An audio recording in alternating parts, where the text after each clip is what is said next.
What's the point of having so many great players in Brazil? Carlos Brazil, from the ashes of old frustrations, a fire of new dreams. Brazil. Just hearing the name conjures up images of magical football, World Cup trophies, and streets flooded with celebrations. But there's a question, not only on the minds of Brazilians now, but also swirling among football fans worldwide. What's the use of so many star players if all that awaits in the end is disappointment? Yes, we're talking about the 2022 World Cup, where Brazil was basically a bench team heating the sidelines, yet in the end had to bow to Croatia. Like a dream collapsing like a house of cards in a single moment. Hearing these words still causes a pang inside the chest. Because we thought this squad, this bench, these stars would show something special. Martinelli, Rodrygo, Bruno Guimarães, Bremer, Fred, these are not ordinary names. None of them are players to just sit on the bench. A separate team could be made from these players, capable of beating any top team. But that potential seems to have been swallowed by bad luck and wrong decisions. That match against Croatia was goalless for 90 minutes. Everyone patiently waited for Brazil's magic to appear. When Neymar's historic goal came in extra time, the whole world seemed to breathe out. Now Brazil will definitely win. But what happened? At the 117th minute, due to one moment's carelessness, Brazil conceded a goal. Then they lost on penalties and said goodbye. This was not just the players' fault. The coach Tite also bears responsibility. If a coach can't hold a 15-minute lead, questions arise about his planning. Whether the players were confident or overconfident during that period is also a matter for analysis. Besides, goalkeeper Livakovic saved 9 on-target shots alone. Brazil lost in a clash of fate and reality. But now, there's no point looking back. We have to look forward. And forward means one thing. Mission 2026 World Cup. Because now Brazil doesn't just have star players, but a legendary coach, Carlo Ancelotti. No introduction needed for Ancelotti. This man is like a living legend on the football canvas. 4-time Best Coach Award winner, 5-time Champions League-winning coach who has led clubs like Chelsea, AC Milan, Bayern Munich, and Real Madrid. Such a man is now at the helm of Brazil's national team. Ancelotti's greatest strength? The speed of decision-making and tactical brilliance. A coach who knows exactly what to do and when, how to quickly change the course of a match. His unique selling point is building quick combinations with players, something we have repeatedly seen in Real Madrid matches. Everyone has seen how he creates amazing balance with players like Benzema, Vinicius, Valverde, and Toni. But this time Brazil is not just getting one Ancelotti, they are getting 2. Because Carlo's son, David Ancelotti, is also involved, currently coaching Club Botafogo and will be Brazil's assistant coach at the 2026 World Cup. This father-son tactical combination could be a game-changer for Brazil. Where Carlo controls defense and positional play, David will add speed, pressing, and a modern game style. It will be a blend of experience and energy. This could be Brazil's real unique advantage. One no other team has. Talking about the players, who's missing from the Brazil squad now?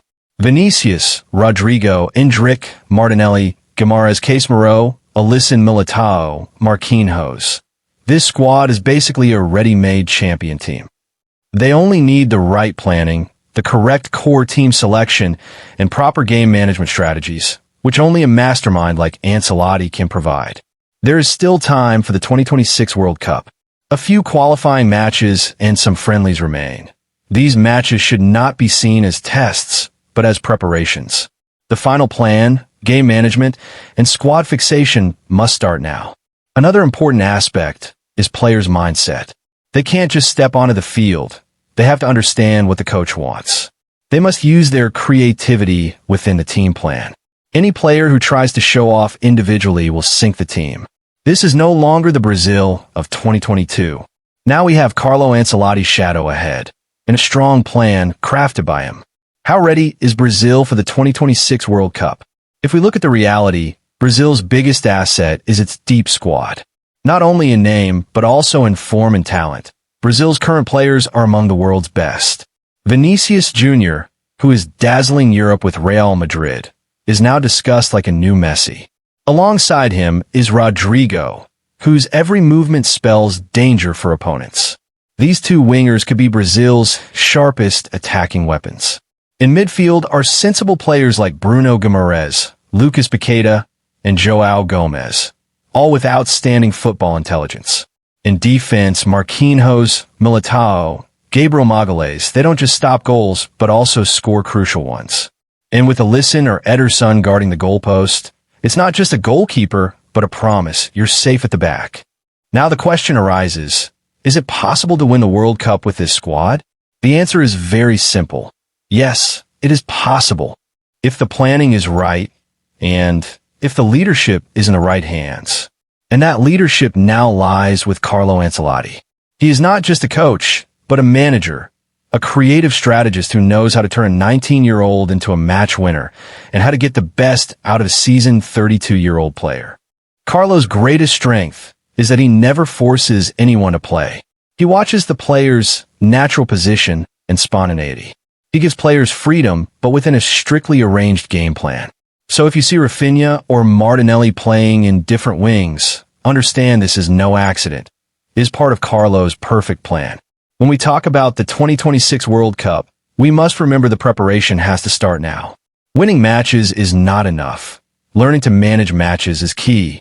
A team that plays brilliantly for the first 20 minutes but collapses in the last 15 can never be champions.